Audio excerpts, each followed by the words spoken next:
High!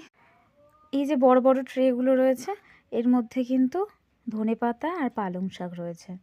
আর এই মিডলেরটাতে কিছু আলু নষ্ট হয়ে যাচ্ছিলো, সেইগুলো দিয়ে দেওয়ার ফলে দেখলাম আলু গাছ বেরিয়ে গেছে।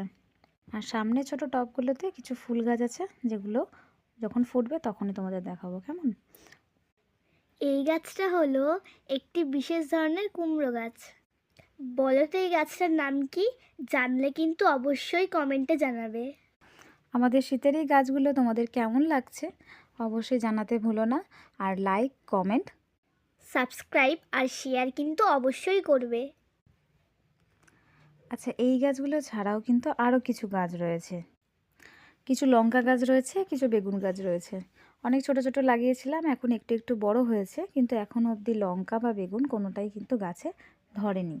যখন এগুলো আরও বড় হবে, গাছে লঙ্কা হবে, বেগুন হবে, তোমাদের সাথে অবশ্যই শেয়ার করব। আজ এই অবধি, আবার কথা হবে পরের ভিডিওতে। তোমরা কিন্তু লাইক, কমেন্ট, শেয়ার, সাবস্ক্রাইব করতে ভুলবে না। টাটা। বাই।